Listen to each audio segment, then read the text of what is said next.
Hello everyone, welcome to the channel C S law insight. आज हम लोग इस वीडियो में ख़त्म करने वाले अपने दो important chapter, depreciation and bill of exchange.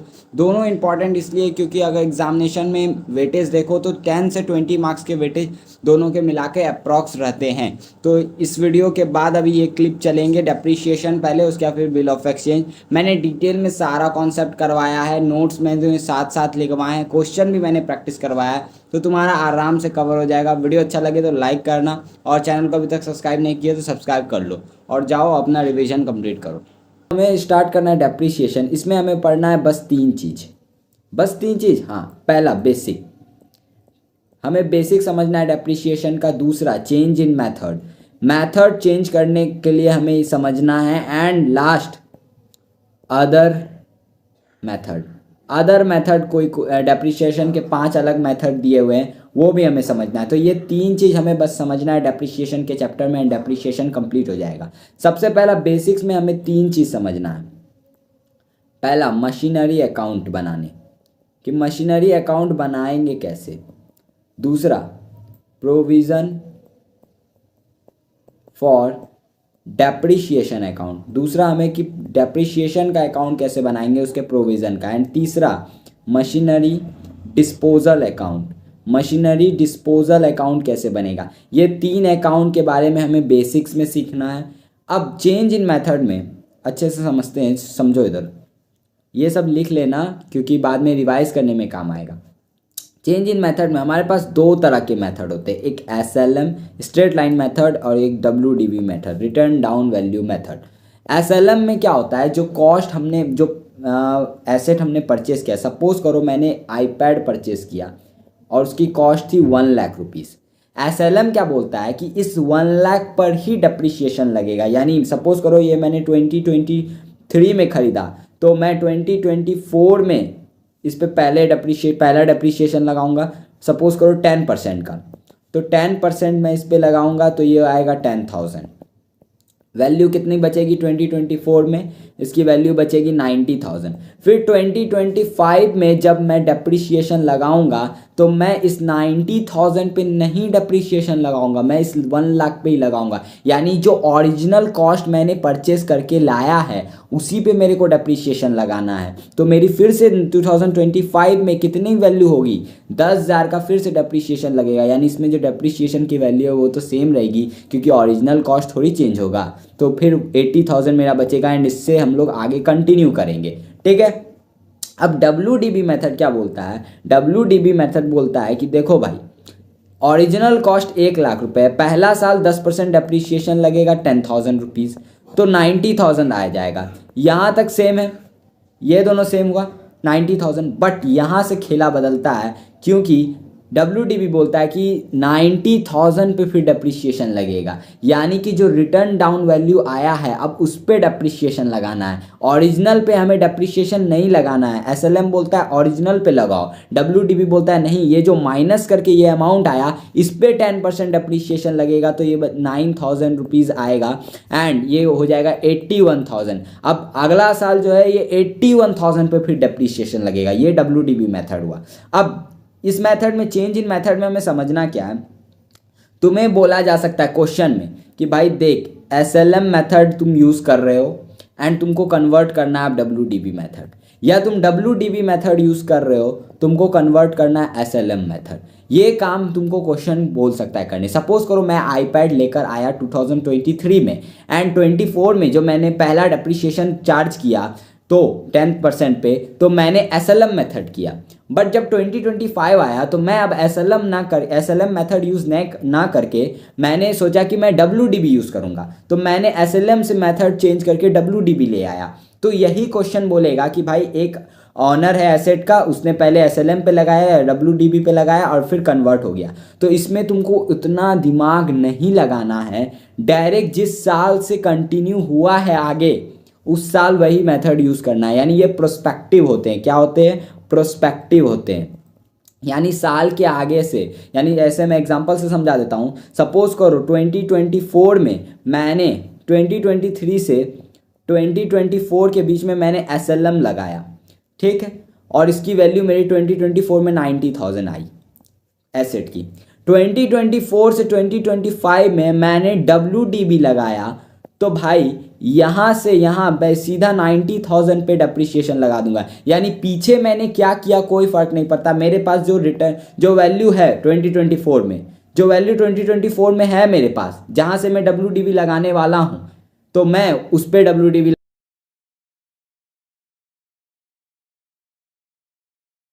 यानी इन सिंपल लॉजिक जो तुम्हारे पास वैल्यू होगी वहां से वो चीज़ तुम कंटिन्यू कर लेना, पीछे का तुम्हें सोचने की ज़रूरत नहीं है, आगे वहां से कंटिन्यू करना। समझ में आया?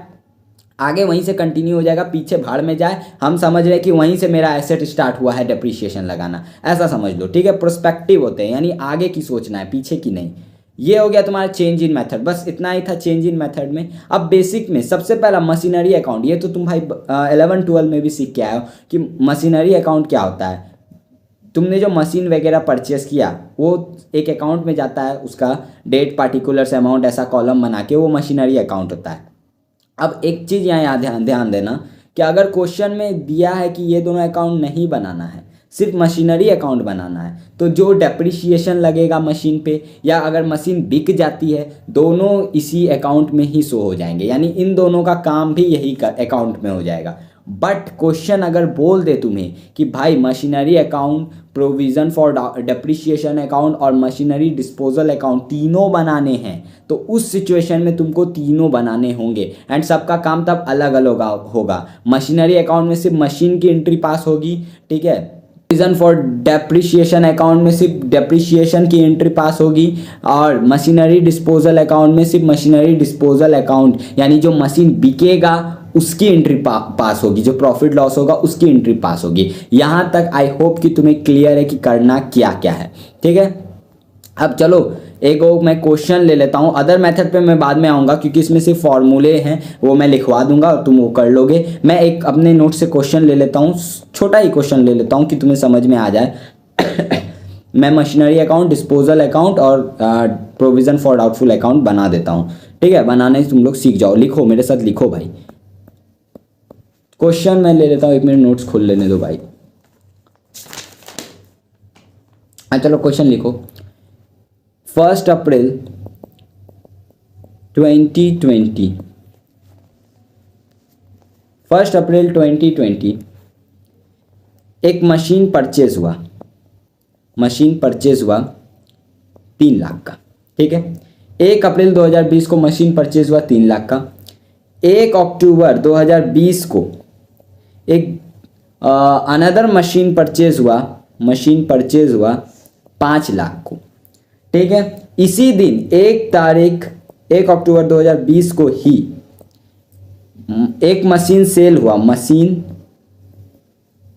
सेल हुआ 1/3 ऑफ 3 लाख।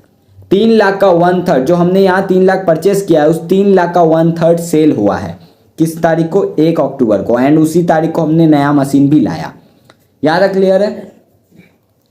और ये सोल्ड कितने में हुआ? 70,000 में, 70,000 में सोल्ड हुआ है, ठीक है। यहाँ तक क्लियर है? एंड अब बात करते हैं डेप्रिसिएशन की। तो डेप्रिसिएशन मैं लगा रहा हूँ SLM पर 10% करके, बट 2021 1 अप्रैल 2021 से मैं WDV मेथड ऑप्ट कर रहा हूं 12% के साथ। कितना? 12% के साथ। यहां तक तुम्हें समझ में आया?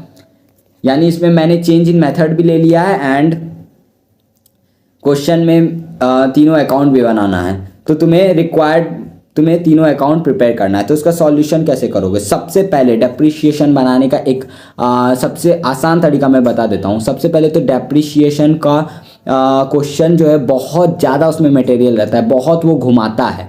तो अगर तुम ऐसे रफ में करने जाओगे या मुंहजबानी करने जाओगे तो तुम्हारा घंटा नहीं क्वेश्चन बनेगा।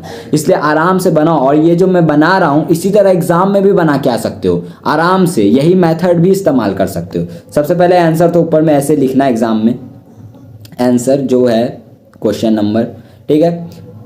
अब यहाँ चार्ट बनाओ। सबसे पहला 1/4/2020 यहाँ पर,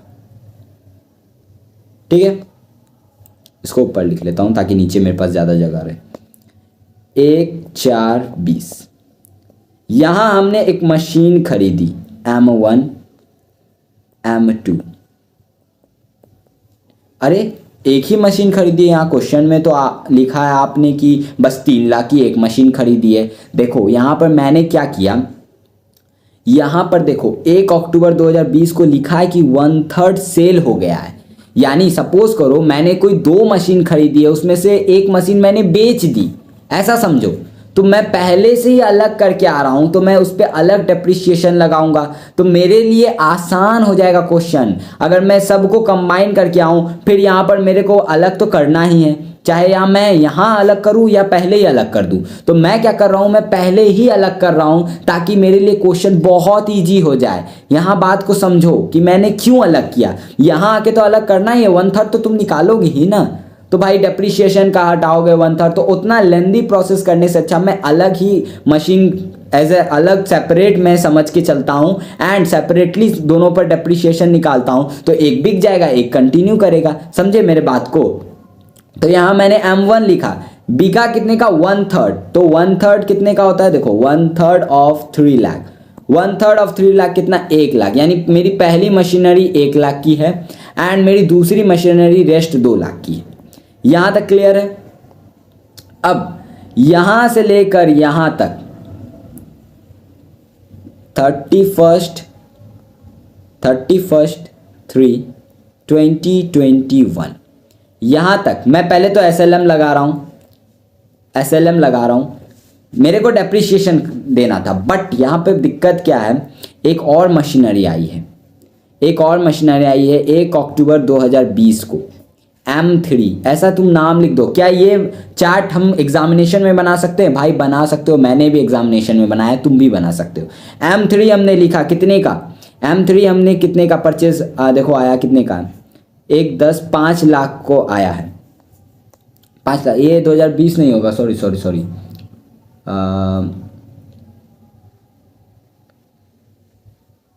ये 2021 होगा भाई, ये 21 है, 2021। ठीक है, 2021 को बिका है भाई, 2021 को बिका है। हाँ ठीक है, 2021 को बिका है। वहाँ गलती हो गई थी 2020 भाई ने, तो फिर तो खरीदा और बिका, ऐसा नहीं। मतलब M3 चलो देखो 5 लाख का हमने खरीदा।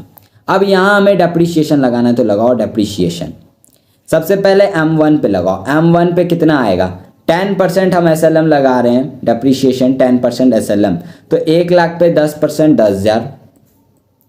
M2 2 लाख का था, 10% 20,000। भाई कितना हज़ार हो गया, यही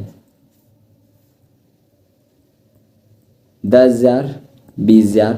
और M3 पे 10%, क्या पूरा साल का लग जाएगा? नहीं, देखो अक्टूबर में आया है, 6 महीने के लिए लगेगा। तो 5 लाख का 10% कितना होता है, 50,000। तो 6 महीने के लिए यानी हाफ कर दो, 25,000। इतना डेप्रिसिएशन तुम्हारा लग रहा है। अब नीचे यहाँ पर लिखो M1 M2 M3 फिर से। अब क्यों लिख रहे हैं, अब भाई माइनस करके लिख देंगे। 1 लाख में 10,000 हट चुका है, तो बचा है मेरे पास 90,000। 2 लाख में 20,000 हट चुका है, तो मेरे पास बचा 1,80,000। एंड लास्ट मेरे पास 5 लाख में 25,000 एज ए डेप्रिसिएशन मैंने हटा दिया, तो मेरे पास बचा 4,75,000। ये मेरी वैल्यू हो गई मशीनरी की। कब, 31 मार्च 2021 को। अब यहाँ सर हमें आगे बढ़ना है, यहाँ पर हमें डेट देना है 31/3/2022। ठीक है, अब यहाँ पर लगेगा WDB मेथड। मैंने क्या बताया कि भाई पीछे क्या हुआ भूल जाओ, अब यहाँ से आगे कंटिन्यू करो। तो वही हम लोग करेंगे, लेकिन क्या हमें यहाँ साल का डेप्रिसिएशन हम लगाएंगे? द आंसर इज नो, क्योंकि बीच में फिर से 1 अक्टूबर 2021 को बिक चुका है, सामान बिक चुका है।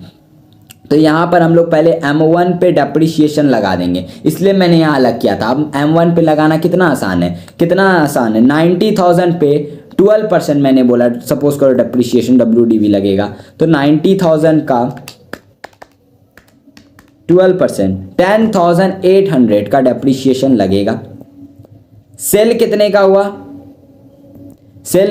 हुआ, प्लस सेल कितने का हुआ? 70,000 का। तो 70,000 का हुआ, टोटल वैल्यू मेरी आई 80,800। कितना आया? इतना आया। लॉस कितने का हो गया हमको?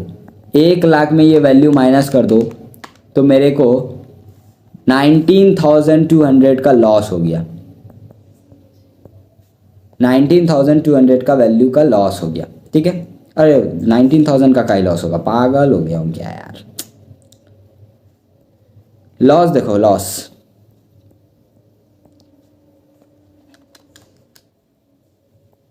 देखो, लॉस 90,000 मेरी मशीन की वैल्यू थी।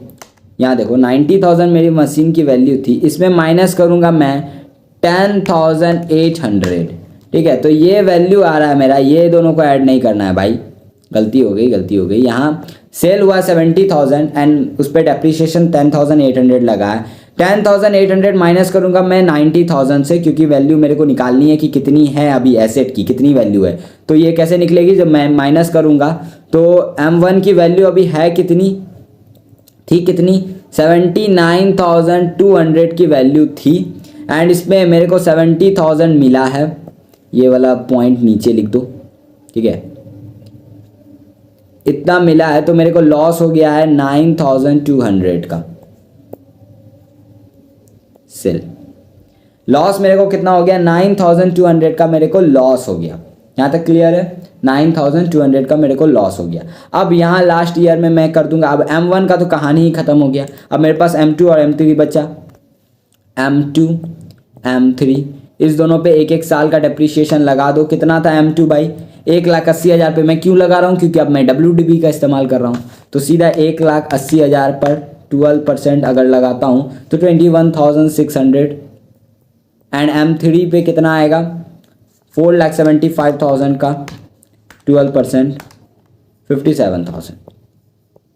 57,000। अब यहाँ पर तुम M2 M3 की वैल्यू भी निकाल सकते हो, ठीक है। यहाँ माइनस करके निकाल देते हो, मैं निकाल ही देता हूँ। -475 4,18,000 एंड ये आएगा 1,80,000 माइनस 21,600 1,58,400। बस ये तुम्हारा हो गया। अब बस तुम्हें सारा आंसर तुमने निकाल लिया है। अब बस तुम्हें अकाउंट में पुट करना है। फट जल्दी जल्दी पुट करेंगे। मशीनरी अकाउंट, सबसे पहले मशीनरी अकाउंट बनाना एंड उसके बाद मशीन डिस्पोजल अकाउंट बनाना, तब फिर प्रोविजन बनाना, ठीक है। यही फॉर्मेट रहेगा। Date amount, date particulars, date amount, ठीक है। मैं डी पार्टिकुलर अमाउंट, मैं शॉर्ट लिख रहा हूँ, तुम्हें शॉर्ट नहीं लिखना है, एग्जाम में मार्क्स कटेंगे, बता देता हूँ, ठीक है। तो सबसे पहला तुमने परचेस किया, मैं डेट यहाँ नहीं डाल रहा हूँ, तुम डेट डाल देना क्योंकि टाइम बहुत ज़्यादा हो जाएगा और मैं चाहता हूँ तुम्हारा कम से कम टाइम लूँ और ज़्यादा से ज़्यादा कुछ डिलीवर कर पाऊँ, तो इसलिए मैं डेट नहीं लिख रहा हूँ, ठीक है। 1/4/2020 चलो लिख ही देता हूँ यार, तुम लोग भी क्या जानो।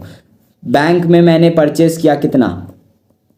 M1 M2 1,00,000 2,00,000 मिलकर हो गया 3,00,000। फिर हमने 1 अक्टूबर को फिर परचेस किया, 1/10/2020 को हमने परचेस किया टू बैंक। फिर से हमने परचेस किया कितने का परचेस किया? 5,00,000 का, ठीक है। तो ये टोटल हो जाएगा 8,00,000। इधर क्या आएगा? इधर तो कुछ है ही नहीं, तो इधर सीधा 31 तारीख को क्या आएगा? बैलेंस शीट ही आएगा। 31/2021 में लिख देता हूँ, ठीक है, बाय बैलेंस CD। इधर डेप्रीशिएशन भी आता अगर क्वेश्चन बोलता हमको प्रोविजन फॉर डेप्रीशिएशन अकाउंट बनाने का जरूरत नहीं है, तब हम लोग डेप्रीशिएशन यहीं दिखाते, बट क्योंकि नहीं बोला है, उसका सेपरेट अकाउंट बनाने बोला है, तो उसको हम लोग सेपरेटली बनाएंगे। बैलेंस शीट ही कितना हो जाएगा? ये 8,00,000 हो जाएगा, टोटलिंग हो जाएगा ये तुम्हारा 8,00,000। अब इसी को एज अ बैलेंस BD उठा के ले आओ यहाँ, 1/4/21 टू बैलेंस BD कितना? 8,00,000, ठीक है। यहाँ तक क्लियर है। अब यहाँ पर खेला होगा, क्या खेला होगा? इधर आएगा, इधर इस तरफ खेला होगा। 1/10/2024 को 2021 को bye machinery disposal machinery disposal यानी कि जहां हम लोग को सेल करना है वहां हमें अपनी जो 3 लाख बोलता हूँ 1 लाख की जो वैल्यू की गुड्स थी वो हमें देनी पड़ेगी, क्योंकि वो हमने मशीन डिस्पोजल अकाउंट में इसलिए डाल दिया क्योंकि अब वहाँ से वो बिकने वाला है। और जो बच गया वो 31 तारीख को by balance C D 7 lakh, total 8 lakh, इधर भी 8 लाख, तुम्हारा मशीनरी अकाउंट बन गया। अब आओ मशीन डिस्पोजल अकाउंट पे। Machine disposal account same format, भाई देख रहे हो डेट का, date particulars amount, date particulars amount. ओहो ये दिक्कत कर रहा है यार। चलो देखो, सबसे पहला मशीन आया है, हमने मशीनरी अकाउंट में मशीन लिया तो हमें मशीन तो यहाँ लिखना होगा, जगह बनाने दो भाई। तो सबसे पहले हम लोग यहाँ हम लोग ने मशीन को भेज दिया है, बाय में है तो यहाँ 2 में आएगा। और किस दिन भेजा है? 1/10/2021 को भेजा टू मशीनरी अकाउंट से आया कितने का? 1 लाख का। और इधर कहानी ख़त्म करना है इसी दिन 1/10/21 को by provision for depreciation account. कितना हमने डेप्रिशिएशन उस पर अभी तक लगाया है, देखो कितना लगाया है, यहाँ ऐड करो कैलकुलेटर भैया। यहाँ हमने लगाया 10,000, फिर यहाँ हमने लगाया 10,200, तो कितना लगाया भाई? इसकी ज़रूरत नहीं है कैलकुलेटर की। 20,800 ना भाई, हाँ 800, 20,800 अभी तक हमने उस पर डेप्रीशिएशन लगा दिया है तो वो लिखेंगे, ठीक है। बाय सेल से हमें कितना पैसा मिला? हमें 70,000 सेल से हमें पैसा मिला, यहाँ बैंक बगल में लिख देना। एंड लास्ट लॉस कितने का हुआ? 9,200 का लॉस हो गया। क्या टोटल करके तुम्हारा वैल्यू आ रहा है 1 लाख? 9,200 प्लस 70,000 प्लस 2,800, 1 लाख तुम्हारा वैल्यू आ रहा है। और तुम्हारा इधर भी 1 लाख हो जाएगा, कहानी ख़त्म। मशीन डिस्पोजल अकाउंट भी तुम्हारा बन गया। लास्ट है तुम्हारा provision for depreciation account, format same रहेगा, date particular amount, date particular amount. अब यहाँ देखो, सबसे पहले इधर बैलेंस सी डी आएगा, सॉरी बैलेंस सी डी बोलता हूँ, बाय डेप्रिशिएशन आएगा। टोटल करो, पहला का टोटल करो, पहले तुमने पहला साल कितना डेप्रिशिएशन लगाया? 10,000, 20,000 एंड 25,000। 10,000 plus 20,000 plus 25,000, 55,000। अब देखो यहाँ तुम तीनों अलग अलग भी लिख सकते हो, M1 M2 M3 करके। एग्जामिनेशन में वैसे ही लिखना इजी होगा। मैं अभी यहाँ एक साथ में लिख देता हूँ, दोनों सही है, कैसे भी लिख सकते हो, तुम्हारी जैसे तुमको सहूलियत हो वैसे तुम लिखो। अब इधर बस बैलेंस शीट ही आ जाएगा, 31/3/2021 बैलेंस सी डी कितना आ जाएगा? 55,000, ठीक है। अब यही बैलेंस शीट ही उठ के यहाँ आएगा 1 तारीख को, 1/4/21 को टू बैलेंस बी डी करके, सॉरी टू इधर कैसे आ गया भाई, बाय बैलेंस बी डी, ठीक है। 55,000 उठ के आ जाएगा। अब यहाँ 1 तारीख को 1/10/2021 को डेप्रिशिएशन लगेगा। कितना डेप्रिशिएशन लगेगा ये बताओ, कितना लगा है ये देख लो। 10,800 का डेप्रिशिएशन लगा है तो वो लिखो, पहले चुपचाप से वो लिखो। 10,800 का डेप्रिशिएशन लगा, ठीक है। एंड अब लास्ट साल का लास्ट 31/3/2022, अब लास्ट में कितना डेप्रिशिएशन लगा वो भी ऐड करो, ये दोनों को ऐड करो। 21,600 प्लस 57,000 यानी 78,600 का डेप्रिशिएशन लग गया लास्ट में, बाय डेप 78,600। यहाँ तक क्लियर है। अब इधर टोटल करना है हमें, इधर रुको, अब इधर आओ। इधर 1/10/2021 को मशीन डिस्पोजल के नाम से जो वहाँ हमने डेप्रीशिएशन का अमाउंट डाला था वो हम लोग यहाँ लाएंगे 20,800, ठीक है। एंड जो बच गया वो बैलेंस शीट 31 तारीख को 31/3/21 को 22 को टू बैलेंस CD कितना बच गया टोटल, इधर करो, ये नहीं कर देना भाई, 55,000 प्लस 10,800 प्लस 78,600 1,44,400, ठीक है, ये आया। एंड इधर कितना आएगा, माइनस कर दो 20,800,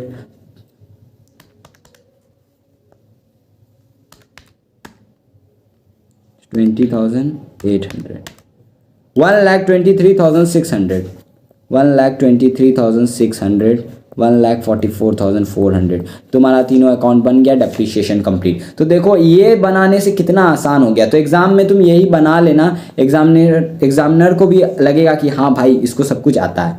अब हमने 2 मेथड खत्म कर लिए, बेसिक खत्म, change in method, other method. इसमें बस फॉर्मूले हैं, लिखते जाओ लिखते जाओ लिखते जाओ लिखते जाओ। मैं 1 मिनट खोल लेता हूँ फॉर्मूले, ठीक है।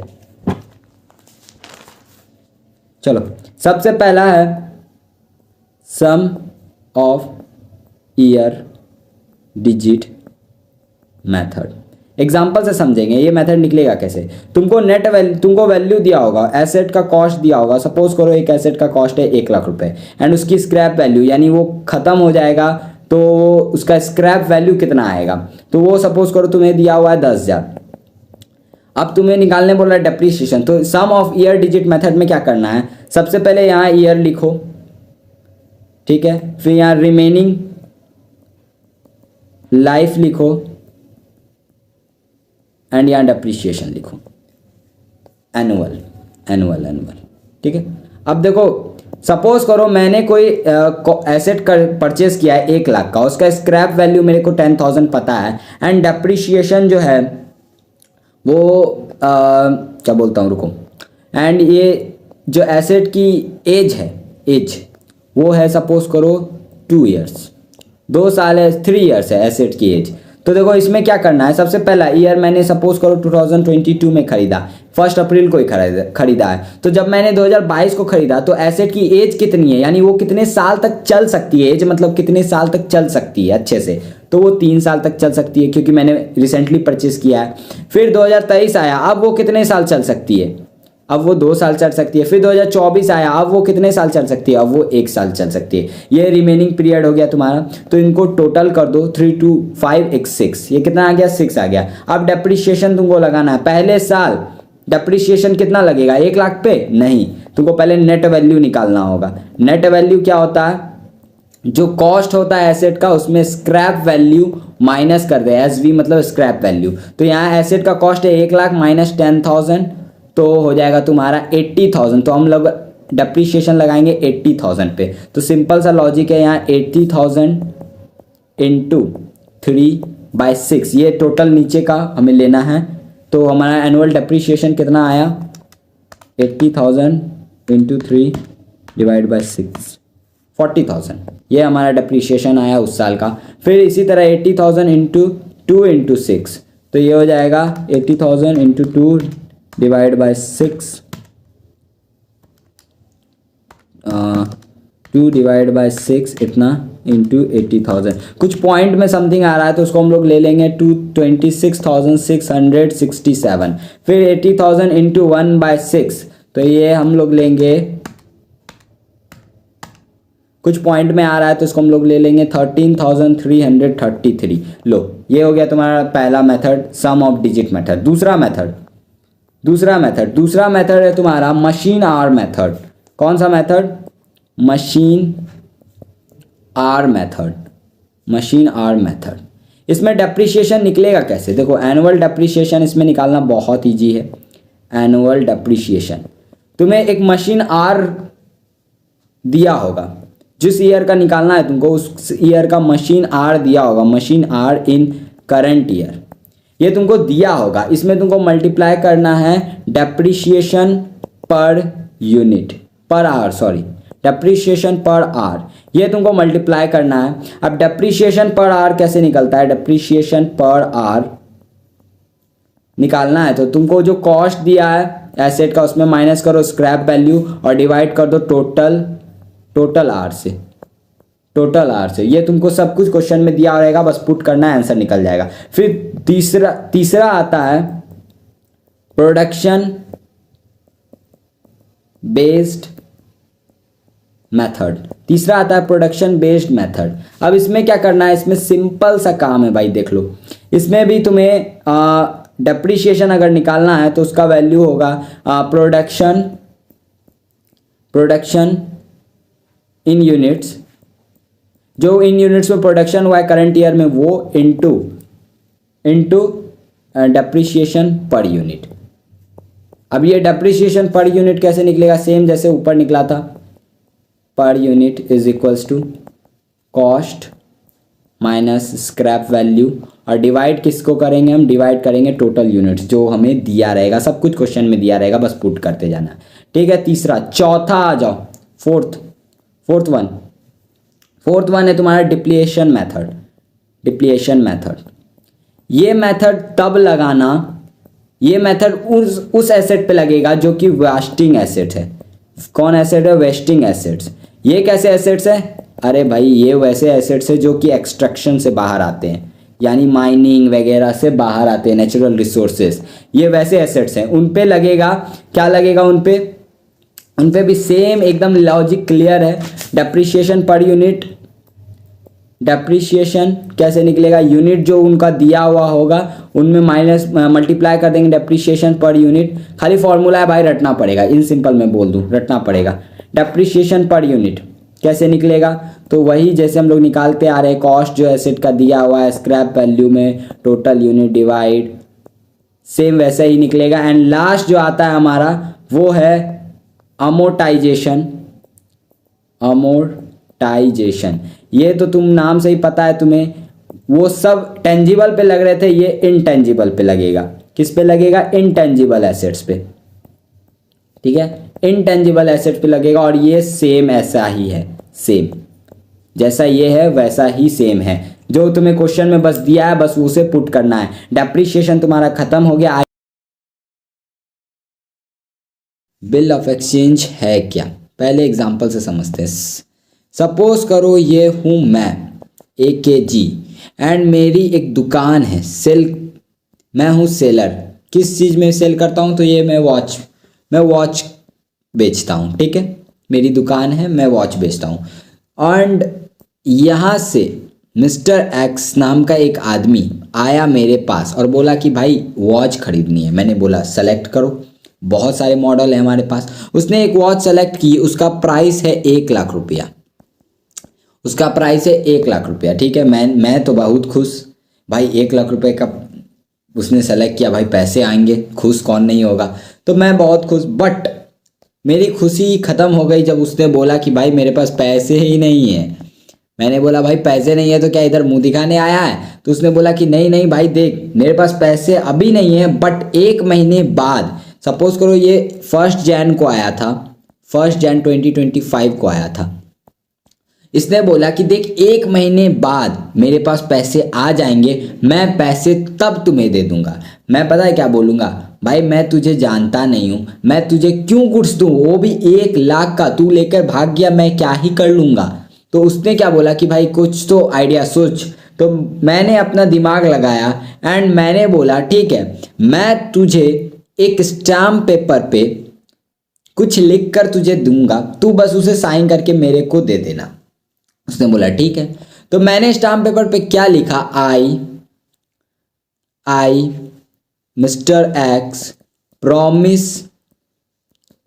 To pay 1 lakh rupees to AKG after 1 month.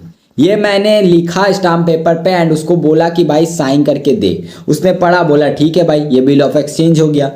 तो उसने साइन कर दिया एंड मेरे को दे दिया। अब मेरे पास ये जो डॉक्यूमेंट है, अब इसको ले जाकर मैं केस कर सकता हूँ। अब मेरा पैसा, अभी जितना बात हो रहा था बिल ऑफ एक्सचेंज, यही बिल ऑफ एक्सचेंज हुआ, नेगोशिएबल इंस्ट्रूमेंट में भी तुमने पढ़ा। उससे पहले जितना भी बात हो रहा था वो ओरली हो रहा था, यानी मुंह से बात हो रहा था। वो चाहता तो बाद में मुकर सकता था मेरे को, वो चाहता तो बाद में बोलता कि भाई मैंने तो लिए ही नहीं तेरे पैसे, मैंने कौन से पैसे लिए तेरे, वो ऐसा कर सकता था। तो इसलिए मैंने बिल ऑफ एक्सचेंज पे उससे साइन करवा लिया। अब अगर वो बोलेगा कि भाई मैं नहीं दे रहा पैसा, तो मैं सिंपल सा एक बात बोलूंगा, ठीक है मत दे, चुपचाप मैं सीधा कोर्ट जाऊंगा एंड कोर्ट में जाकर तुम पे केस कर दूंगा एंड कोर्ट मेरे को पैसा दिलवाएगा, क्योंकि क्या है, पैसा तो मेरा हक का है भाई, पैसा तो मैं लेके रहूंगा चाहे कैसे भी लूं, ठीक है। तो इसी को जो साइन किया इसी को बोलते हैं बिल ऑफ एक्सचेंज। क्या बोलते हैं? Bill of exchange. अब समझ में आया कि बिल ऑफ एक्सचेंज का इस्तेमाल कब से स्टार्ट हुआ, इसी काम से इस्तेमाल स्टार्ट हुआ, ठीक है। यहां तक क्लियर है सब बात। अब मैं बता देता हूं, बिल ऑफ एक्सचेंज एक नेगोशिएबल इंस्ट्रूमेंट है, ये तुमने लॉ में भी पढ़ा है। अब ये मैंने क्यों बताया, ये आगे तुम्हें समझ में आएगा क्यों बताया। यहां तक क्लियर है। अब ये देखो, जैसे ही साइन किया तो यहां बोला क्या जाएगा, एकेजी ने बिल ड्रॉ किया मिस्टर एक्स पे, एंड जैसे मिस्टर एक्स ने साइन कर दिया, मिस्टर एक्स बन जाता है ड्रॉई, ठीक है। ड्रॉई यानी इसको पैसा देना है मेरे को, एकेजी को, मैं बन जाऊंगा ड्रॉअर। क्या बन जाऊंगा मैं? ड्रॉअर, ठीक है।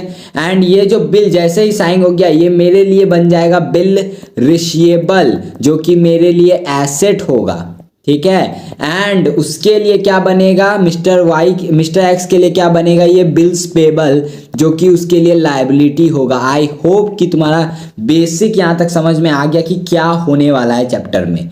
अब आगे हम लोग बढ़ते हैं। अब यहां पर सबसे पहले जर्नल देखो, कोई गुड्स, जर्नल देखेंगे इस चैप्टर में, दोनों के पॉइंट ऑफ व्यू से जर्नल देखना है, एक ड्रॉअर के पॉइंट ऑफ व्यू से एंड दूसरा ड्रॉई के पॉइंट ऑफ व्यू से, ठीक है। जर्नल देखो, सबसे पहला काम क्या किया, गुड्स बेचा, मैंने वॉच बेचा, मैंने अपना गुड्स बेचा, तो मैंने अपना गुड्स क्रेडिट पे बेचा। तो क्रेडिट पे अगर तुम बेचते हो तो क्या लिखते हो, mister X account DR to sale account, क्योंकि मैंने क्रेडिट पे बेचा तो वो मेरा डेटर बन गया, उससे मेरे को पैसा आने वाला है। वहीं ड्रॉई ने क्रेडिट पे खरीदा है तो वो क्या लिखेगा, purchase account DR to AKG account. अब मैं उसका क्रेडिटर हूं, मेरे को उसे पैसा देना होगा, मिस्टर एक्स को मेरे को पैसा देना होगा। यहां तक क्लियर है सब बात। अब दूसरा बात, जैसे ही मैंने बिल ड्रॉ किया एंड उसने बिल साइन किया, तो अब मेरा एसेट आ जाएगा बिल रिशिएबल अकाउंट, ये मेरा एसेट आ जाएगा। और मिस्टर एक्स का जितना भी मेरे को पैसा रिसीव होने वाला था वो मैं बिल रिसीवेबल में मैंने डाल दिया। सेम इसके तरह इसके पास क्या होगा, जैसे ही ये बिल साइन करेगा ये बिल्स पेबल हो जाएगा, तो बिल्स पेबल इसके लिए लायबिलिटी हो जाएगा। क्या हो जाएगा, इसके लिए लायबिलिटी हो जाएगा, bills payable AKG account DR to bills payable account, ठीक है। यहां तक क्लियर है। अब ये एंट्री दोनों में, हर बात जब भी क्वेश्चन स्टार्ट होगा ये एंट्री सब में आएगी। अगर क्वेश्चन परचेज वगैरह का बात नहीं बोले तब नहीं आएगी, नहीं तो बाकी सब में एंट्री ऐसी वाली ये सेम रहेगी। यहां तक क्लियर है। अब देखो ऑप्शन, अब देखो सबसे पहले बिल, दो तरीके के बिल होते हैं, एक ट्रेड और एक एकोमोडेशन। एक ट्रेड एक एकोमोडेशन। ट्रेड बिल क्या हुआ, सेल एंड परचेज में, सेल और परचेज में जब बिल ऑफ एक्सचेंज हो रहा है उसको हम लोग ट्रेड बिल बोलते हैं। एकोमोडेशन बिल का बात ही अलग है भाई, ये अलग ही बात बोलता है, जो कि हम लोग लास्ट में इसी क्लास में समझेंगे। दोनों आते हैं, दोनों के क्वेश्चन आते हैं। अब सबसे पहले BR, मेरे पास बिल रिसीवेबल आ गया, मिस्टर एक्स ने मेरे को साइन करके दे दिया। अब मैं उस बिल रिसीवेबल का क्या करूंगा, मेरे पास चार ऑप्शंस है, मैं उसके साथ चार चीज कर सकता हूं। क्या क्या चार चीज कर सकता हूं? सबसे पहला, मैं रिटेन कर सकता हूं। भाई बिल आया, मैंने बिल को अपने पास रिटेन कर लिया, एज सिंपल एज दैट। मैंने अपने पास अपने ड्रॉअर खोला और उसमें बिल रख दिया, बोला कि भाई 1 महीने बाद जब पेमेंट का टाइम आएगा तो मैं पेमेंट ले लूंगा। तो रिटेन की क्या कोई एंट्री पास होगी, जर्नल एंट्री? नहीं। रिटेन की क्या एंट्री, ड्रॉअर अकाउंट डालोगे क्या, ड्रॉअर में डाल रहा हूं तो ड्रॉअर अकाउंट नहीं। दूसरा मैं क्या कर सकता हूं, सेंट फॉर कलेक्शन। इसमें क्या होता है, देखो मैं बैंक के पास गया, मैंने बोला कि भाई देख ये बिल ऑफ एक्सचेंज है मेरे पास, बिल रिसीवेबल है, हो सकता है कि मैं इसे खो दूं, तो क्या कर, बैंक तुम इसको संभाल के रखो, जब इसका ड्यू डेट आएगा मेरे को पैसा लेकर उस मिस्टर एक्स से मेरे को दे देना। यानी मेरा जितना भी काम है वो सब कौन करेगा, बैंक करेगा। इसी को बोलते हैं सेंट फॉर कलेक्शन। इसमें क्या होता है, एंट्री मैं लिख के देता हूँ, देखो एक मिनट नोट्स खोल लेता हूँ, ठीक है। इसमें क्या एंट्री होता है, BSFC account DR2 bill receivable account. इसमें ये एंट्री होगा क्योंकि बिल रिसीवेबल मैंने किसे दे दिया, बैंक को दे दिया, ठीक है, बैंक सेंट फॉर कलेक्शन। उसके बाद आता है सेंट फॉर कलेक्शन के बाद आता है इंडोर्स। क्यों मैंने बोला कि बिल ऑफ एक्सचेंज एक नेगोशिएबल इंस्ट्रूमेंट है, यहाँ देखो मैंने बोला ये नेगोशिएबल इंस्ट्रूमेंट है क्योंकि अगर तुम्हें पता होगा ये ट्रांसफरेबल होते हैं। तो अगर मान लो मेरे को किसी को पैसा देना था, यानी मेरा क्रेडिटर था एंड मेरे को मिस्टर एक्स से बिल ऑफ एक्सचेंज मिला, बिल रिसीवेबल मिला, मैंने क्या किया, वो बिल रिसीवेबल उठाया और अपने क्रेडिटर को दे दिया कि भाई ले तू पैसा ले लेना इससे, तो मेरी लायबिलिटी खत्म हो गई, क्रेडिटर उससे जाकर पैसा ले लेगा। तो इसलिए मैंने बोला कि वो नेगोशिएबल इंस्ट्रूमेंट है, उसके फीचर्स याद रखना। अब इंडोर्स अगर मैंने किया तो देखो मेरा क्रेडिटर का लायबिलिटी घट गया, क्रेडिटर अकाउंट, ठीक है, टू बिल रिसीवेबल अकाउंट। यहां तक आई थिंक कोई दिक्कत नहीं होगी। अब जो सबसे इंपॉर्टेंट सबसे अलग पॉइंट आता है वो आता है डिस्काउंटिंग। 1 लाख का भाई वॉच खरीदा मिस्टर एक्स ने, बट मेरे को पैसा तो मिला नहीं, बिल रिसीवेबल मैंने साइन करवा लिया, बट पैसा मैं लूंगा कब, ड्यू डेट कब आएगी। अब यहाँ देखो ड्यू डेट का एक अलग कैलकुलेशन होता है, वो भी समझ लो। देखो यहां पर बात क्या हुआ था, कैलकुलेशन ऑफ ड्यू डेट, ये बेसिक से मैं करवा रहा हूं, एकदम बेसिक से भाई देख लेना। 1 जनवरी को बिल रिसीवेबल साइन हुआ है, यानी उस दिन सब bill of exchange bill receivable बन गया। इसका ड्यू क्या था, 1 महीने। 1 महीने के बाद बोला उसने मैं पैसे दे दूंगा। तो 1 महीना कब पूरता है, 1 जनवरी पूरा, यानी 1 फरवरी को डेट पूरना था तुम्हारा ड्यू डेट, 1 फरवरी। बट लॉ बोलता है कि नहीं भाई देख 3 दिन उसको एक्स्ट्रा देना, यानी 4 फेब तक, 4 फेब ड्यू डेट आएगा। ये 3 दिन क्यों दे रहे हैं भाई, लॉ बोलता है। तो अब ड्यू डेट कब है, 4 फरवरी को, यानी मेरे को पैसा कब मिलेगा उस बिल रिसीवेबल पे, 4 फरवरी को। याद है, क्लियर है। अब डिस्काउंटिंग में क्या होता है, देखो मेरे को अभी पैसा चाहिए, 1 लाख का मैंने बिल रिसीवेबल साइन तो करवा लिया उससे, मेरे को पैसा मिलेगा, बट कब मिलेगा, 4 फरवरी को मिलेगा। मैं उतना वेट नहीं कर सकता, मेरे को अब भी पैसा चाहिए। तो मैं क्या करता हूँ, ये जो बिल रिसीवेबल है ना, इसको सीधा उठाकर मैं SBI के पास गया, बैंक है SBI, इतना तो तुम्हें पता ही होगा भाई। तो मैं वहाँ गया एंड उसको जाके बोला SBI को कि भाई देख ये बिल रिसीवेबल रख, तू मेरे से खरीद ले, बिल रिसीवेबल इन सिंपल समझो, एंड मेरे को बदले में पैसा दे दे। तो SBI बोलेगा ठीक है, बट ये बिल पे मेरे को पैसा 1 महीना बाद मिलेगा। मैं 1 महीना पहले तेरे को पैसा अगर दूंगा तो मैं तेरे से कुछ तो लूंगा। तो मैंने बोला ठीक है तू चार्जेस काट ले, उसने बोला ठीक है चार्जेस काट लिया। 1 लाख के बदले उसने मेरे को 5000 अपने चार्जेस काट के 95,000 कैश पकड़ा दिया और बिल ऑफ एक्सचेंज मेरे से बिल रिसीवेबल ले लिया। मेरे को पैसा उसी समय मिल गया 95,000, ठीक है। जब ड्यू डेट आएगा यानी 4 फरवरी का समय आएगा तो उस दिन SBI जाकर मिस्टर एक्स से उस बिल रिसीवेबल पे पैसा कलेक्ट करेगा एंड वो कितना करेगा, वो 1 लाख ही करेगा। वो 5,000 जो उसने अपना वो चार्जेस काट लिया, मेरे को कम मिलेगा 5,000, बट वहाँ से कलेक्ट 1 लाख रुपए ही होगा। यहाँ तक क्लियर समझ में आया। तो डिस्काउंटिंग जब अगर हम करेंगे तो मेरे बैंक में पैसा आएगा, बैंक अकाउंट, फिर डिस्काउंटिंग चार्जेस क्योंकि ये मेरा एक्सपेंसेस है तो डेबिट होगा, एंड टू क्या आएगा जल्दी बताओ, टू क्या आएगा, बिल रिसीवेबल अकाउंट। मैंने बिल रिसीवेबल अपना दे दिया। आई होप कि इतना ही होगा। हाँ चलो ठीक है, ये हो गया ऑप्शन। मेरे पास बिल रिसीवेबल का क्या क्या मेरे पास ऑप्शन है। अब यहाँ तक क्लियर है। अब मान लो ये तो हो गई बात। अब इसमें पहला केस आता है डिसऑनर, सॉरी पहले ऑनर, ऑनर ड्यू डेट आया एंड मैंने इन चार में से चारों ऑप्शन में, सपोज करो मैं एक एक करके बता रहा हूँ कि पहला ऑप्शन अगर मैं लूँगा, ऑप्शन ऑप्ट करूँगा, तो मैं ऑनर के टाइम पे कैसी एंट्री डालूंगा। बस तुम्हें जर्नल पास करनी रहती है एग्जामिनेशन में। तो सबसे पहला ऑनर का केस रिटेन किया है, तो ऑनर का केस में क्या होगा भाई, बैंक अकाउंट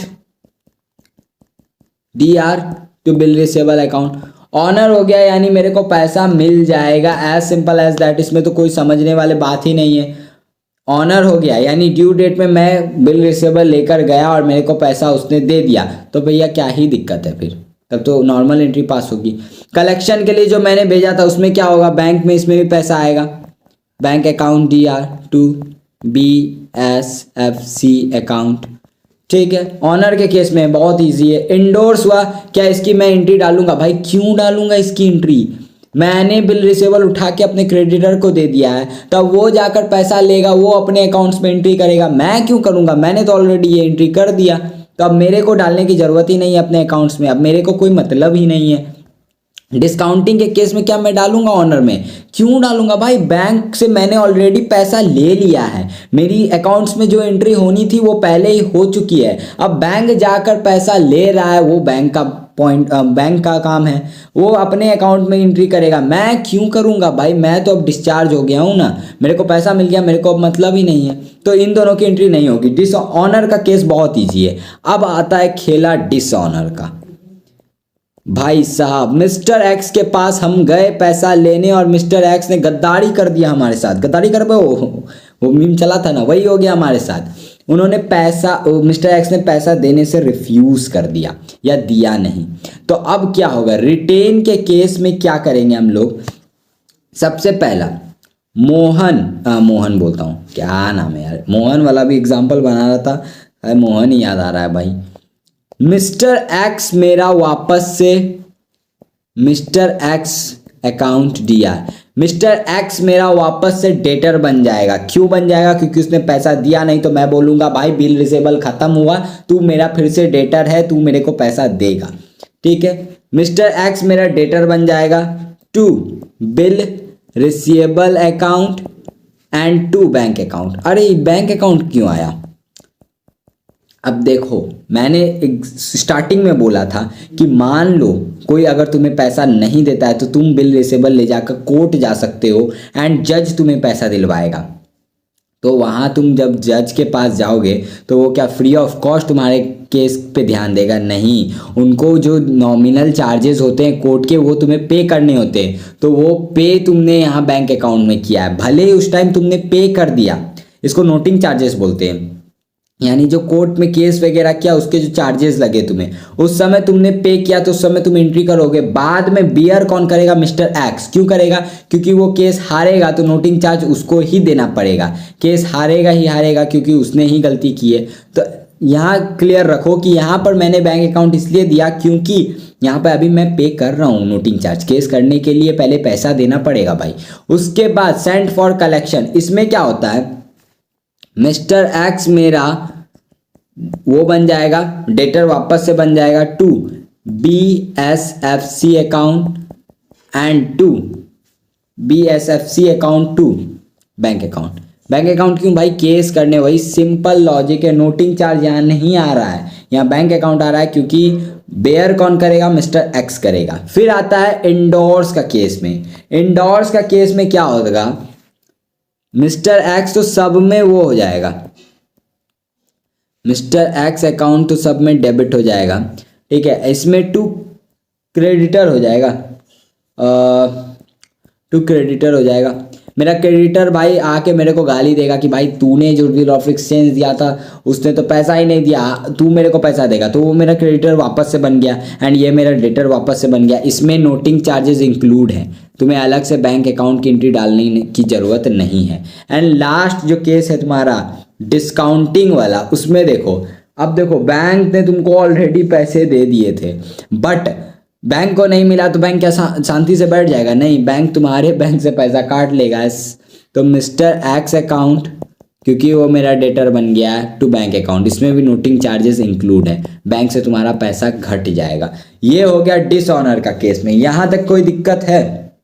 आई होप कि यहाँ तक कोई दिक्कत नहीं होगा, मैंने इन डिटेल समझाया है। अब मैं एक बार नोट्स देख लेता हूँ कि और क्या क्या पॉइंट्स हैं एंड तब उसे मैं बता देता हूँ।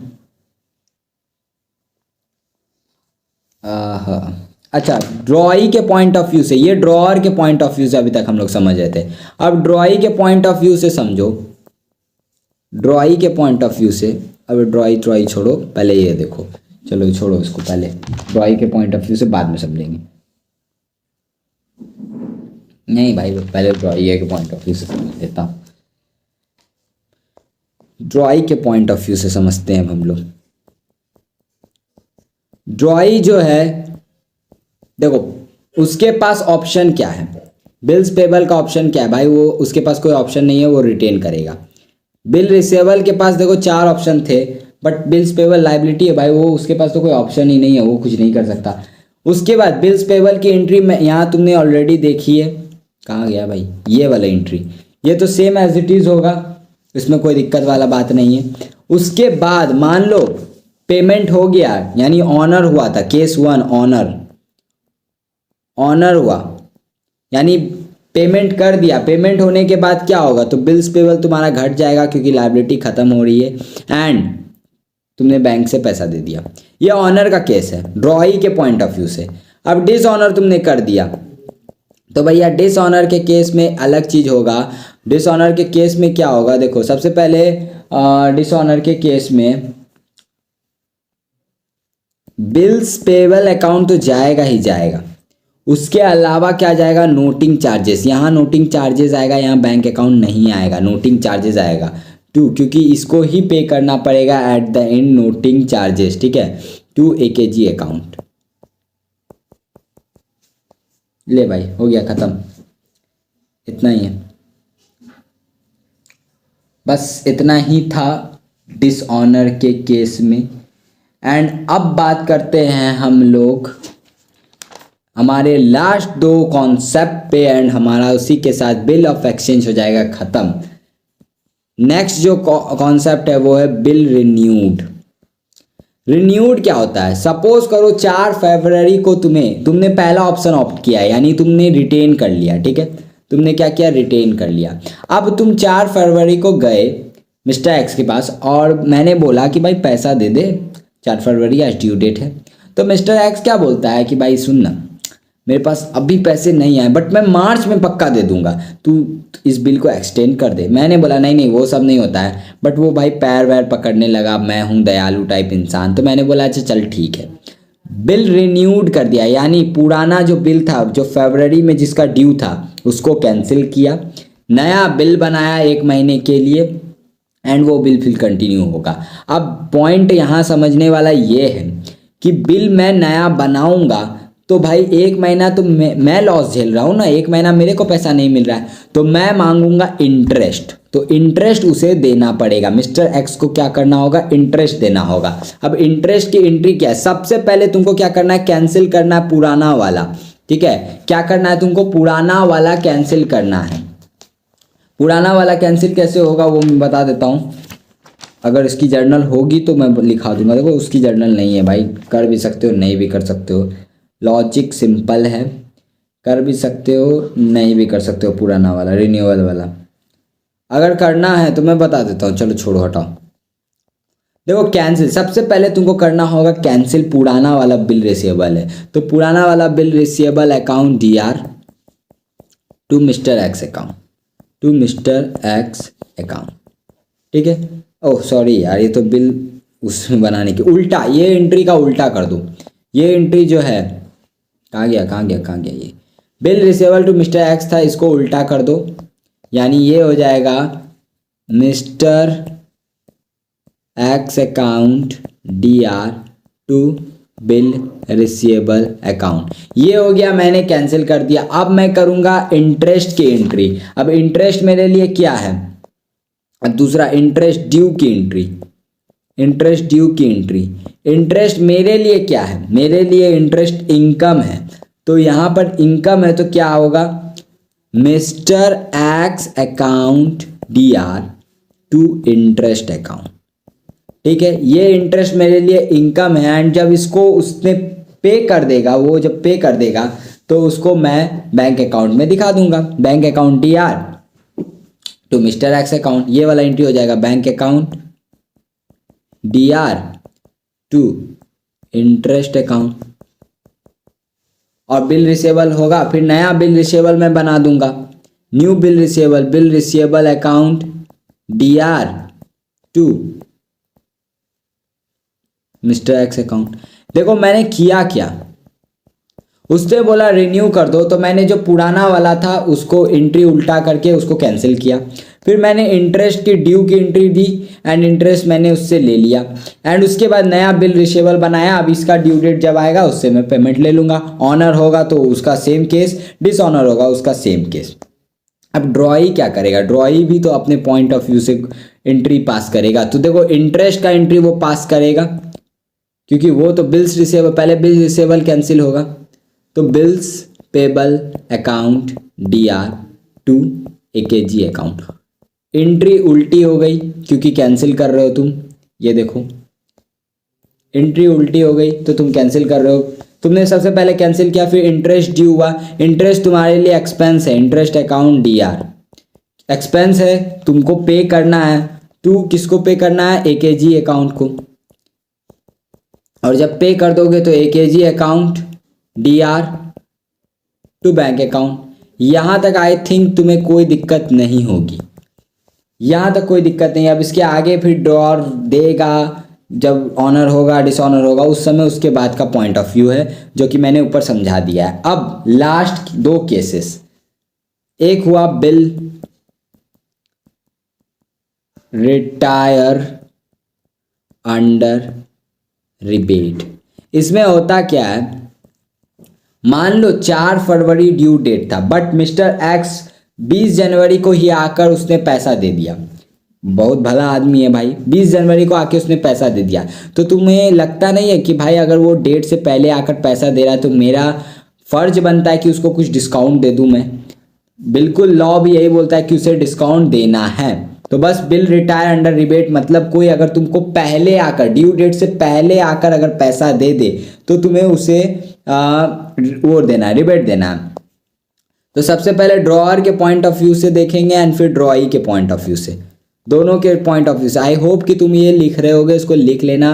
बिल ऑफ एक्सचेंज में इतना ही है, इसके बाद बस मॉड्यूल के क्वेश्चन सॉल्व कर लेना, हो जाएगा एग्जामिनेशन। अब तो भाई एक ही दिन बचा है, ये शायद 11 तारीख को अपलोड होगा, तो अच्छे से पढ़ो एंड बस क्वेश्चन प्रैक्टिस करो। कोई भी डाउट होगा नीचे टेलीग्राम का लिंक है, वहाँ ज्वाइन कर लो। मैं यूट्यूब शॉर्ट्स पे अगर तुम लोग बोलोगे तो मैं लाइव आ जाऊँगा, तुम लोग को जो पूछना होगा मेरे से पूछ लेना, कोई दिक्कत वाला बात नहीं है। तो सबसे पहले ड्रॉअर के पॉइंट ऑफ व्यू से, ड्यू डेट से पहले अगर आ गया तो पहले तो बैंक में पैसा आएगा, बैंक अकाउंट DR, फिर rebate account, rebate allowed account, rebate तुमने अलाउड किया DR to bill receivable account. ये ड्रॉअर के पॉइंट ऑफ व्यू से था। ड्रॉई के पॉइंट ऑफ व्यू से क्या होगा भाई, तुम्हारा पैसा आ जाएगा बट बिल्स पेबल खत्म होगा, bills payable account DR to bank account, तुमने पैसा दे दिया, एंड रिबेट तुमको अलाउड, रिबेट तुमको रिसीव्ड हुआ है तो वो तुम्हारे लिए इनकम है, इनकम क्रेडिट होता है। ले भाई हो गया, बिल रिटायर अंडर रिबेट का यही काम है। अब लास्ट जो तुम्हारा है केस, एक्कोमोडेशन बिल। ये जितनी कहानी हम लोग ने ऊपर पढ़ी वो सब ट्रेड बिल की थी, यानी purchase of goods, sale of goods इसमें इन्वॉल्व थे। अब एकोमोडेशन बिल में क्या होता है, मैंने बोला था तुम्हें समझाऊंगा। सपोज करो ये मैं हूं AKG आयुष कुमार घोष एंड ये है नेहा। मैं नेहा के पास गया, मैंने बोला कि कुछ पैसे मिलेंगे क्या, अभी बहुत तंगी चल रही है पैसे की। नेहा बोलती है यार मैं तो खुद 1 रुपए की में जी रही हूँ, मेरे को तो खुद पैसा चाहिए, तू मेरे से पैसा मांग रहा है, मैं तो सोच रही थी तेरे से पैसा मांगू। तो फिर मैंने अपना दिमाग लगाया, क्या लगाया, मैंने अपना दिमाग लगाया। मैंने बोला मैं तुझे एक बिल ऑफ एक्सचेंज दूंगा, ठीक है, 1,00,000 का बिल ऑफ एक्सचेंज, 1,05,000 का बिल ऑफ एक्सचेंज दूंगा, ठीक है, 1,05,000 का बिल ऑफ एक्सचेंज दूंगा, तू इसको साइन करके एक्सेप्ट कर लेना। तो नेहा ने बोला ठीक है, मैं तेरे लिए तो कहीं भी साइन कर दूंगी, बट पॉइंट ये है कि बिल ऑफ एक्सचेंज वाला जो बात है ये तो सिर्फ गुड्स के परचेज और सेल में इन्वॉल्व होता है, यहाँ थोड़ी होगा, यहाँ हम कुछ परचेज या सेल थोड़ी कर रहे हैं। मैंने बोला अरे मैंने लाओ पढ़ा है, अकाउंट्स पढ़ा है, तो टेंशन क्या लेती है, बस तू साइन कर देना। तो मैंने बिल ड्रॉ किया नेहा पे, नेहा ने उसे साइन करके मेरे को दे दिया, तो मैं बन गया अब ड्रॉअर और नेहा बन गई ड्रॉई, ठीक है। बट यहाँ पर कोई परचेज ऑफ गुड्स या सेल ऑफ गुड्स नहीं हुआ है, यही एकोमोडेशन बिल बोलता है। अब मैंने क्या किया, मैं ये बिल ऑफ एक्सचेंज उठाकर गया, मैं गया एसबीआई के पास और एसबीआई को बोला कि भाई देख ये बिल ऑफ एक्सचेंज रख ले, बिल रिसीवेबल मेरा, बदले में मेरे को पैसा दे दे। उसने मेरे को 1,00,000 रुपया दे दिया बिल के जगह। ये 1,00,000 जो मेरे पास आया, इसमें से 50,000 मैंने नेहा को दे दिया कि ले तू इंजॉय कर, 50,000 मैंने अपने पास रखा कि अब ये 50,000 मैं यूज करूंगा, ठीक है। एंड जो चार्जेस थे जो बैंक ने काटे 5,000 वो भी हम लोग आधा आधा बांट लेंगे, यानी वो भी हम लोग आधा आधा पे करेंगे। 2,500 उसको दे दिया, 2,500 मैंने अपने आप रख लिया।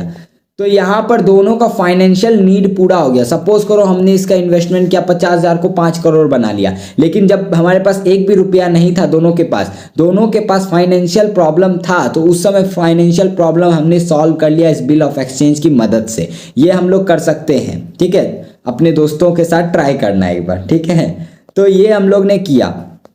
अब जैसे ही ड्यू डेट आएगा, सपोज करो ये सब हुआ 1 जनवरी को 2025 एंड ड्यू डेट सेम हमारा वही था 4 फेब को। 4 फरवरी 2025 को एसबीआई जाएगा किसके पास, नेहा के पास पैसे लेने। तो नेहा को कितने देने हैं, 50,000 अपने हिस्से के देने एंड 2,500 भी देना होगा जो चार्जेस है, तो ये उसको देने हैं। एंड मेरे को उससे पहले बैंक को नेहा के पास जाने से पहले ही, बैंक के जाने से पहले ही मेरे को अपने हिस्से का 50,000 एंड 2,500 रुपया देना होगा नेहा को, ताकि वो बैंक को पे ऑफ कर सके।